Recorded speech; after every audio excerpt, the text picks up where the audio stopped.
Hello everybody and welcome to Cinemartians. My name is Venus and I'm one of the hosts for this channel. And for today's analysis, I'm going to be focusing on mise-en-scène in Steven Spielberg's 1993 classic Jurassic Park. Jurassic Park is a science fiction action film, with the scene I want to cover featuring characters Tim Murphy, played by Joseph Mazzello, and Lex Murphy, played by Ariana Richards.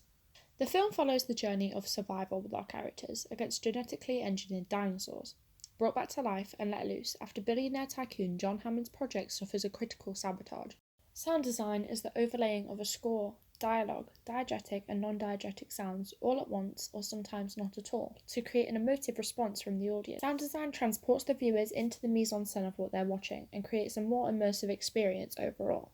Spielberg uses only diegetic sound and avoids utilising a score in this escape sequence, and instead allows rain, thunder, and otherwise silence to replace the comforting score used in previous scenes composed by John Williams, which I'll show now.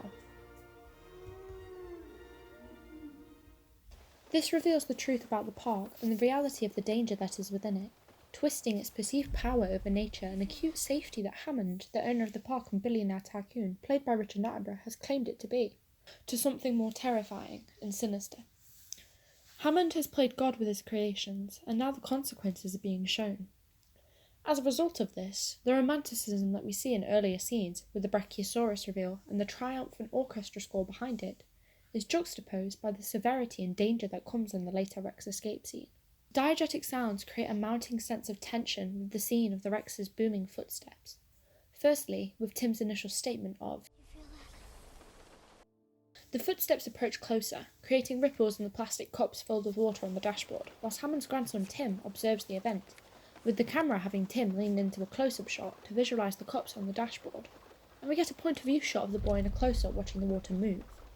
We can see in this sequence that there is some off-screen sound creating a physical reaction in the cups, with the ripples that spread along the surface of the water, heightening the danger of this scene, as the viewers are aware that there is something big enough to send sound booming into a physical object and to shake the car that is secured to the ground, moving around where the characters can't see.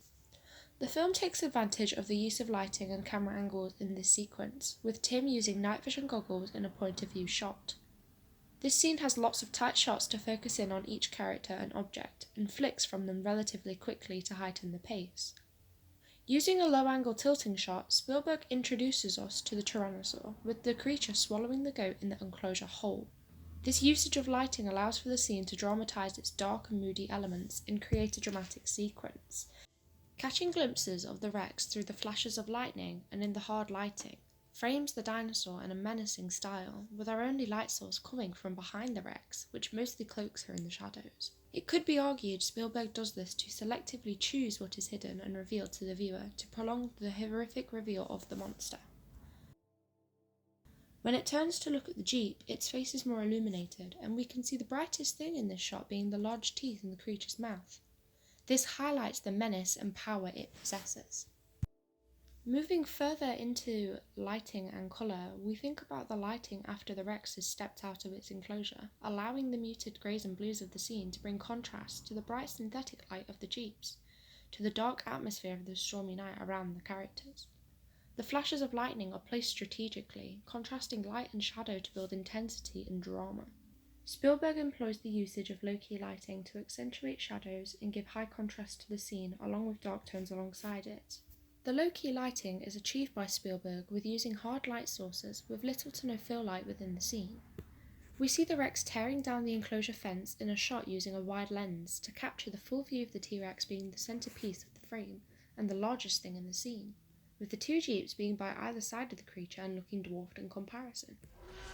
Off-screen and on-screen sound plays throughout the duration of the roar the dinosaur produces, with the sound echoing to the off-screen section whilst being louder and more powerful when the animal is in frame.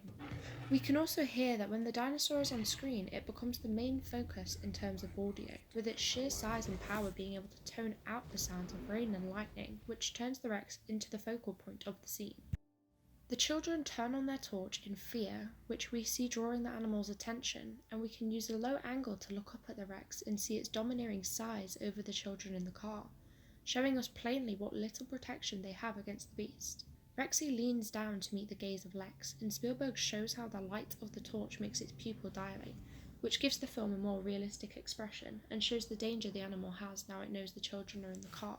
Well guys, that's going to be it for today. Thank you for joining us on Cinemartians. I'm Venus, and I hope you guys like and subscribe and come back next time. Bye!